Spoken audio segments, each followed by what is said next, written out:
একটা থানার মধ্যে গল্প, চমৎকার স্ক্রিপ্ট, গল্প এবং পুরোটা একটা টেনশন বেসড। একজন লোক খুন হয়েছে এবং 4 জন সাসপেক্ট। 4 জনের কথার পিঠে কথা আছে এবং পুরো স্ক্রিপ্টটা ওরা 2 দিন রিহার্সাল করে একটা ক্যারেক্টারাইজেশন করেছে। ওদের মধ্যে সিরিয়াসনেসটা খুবই ভালো।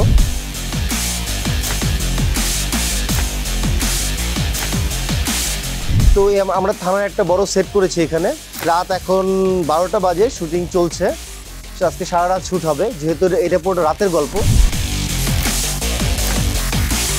তো ওদের মধ্যে কোনো রকম আমি টায়ার্ডনেস দেখি নাই, বরং চোখে মুখে আরও উজ্জ্বলতা আছে, কারণ ওরা আসলে অ্যাক্টিংটা ভালোবাসে, বোঝা যাচ্ছে।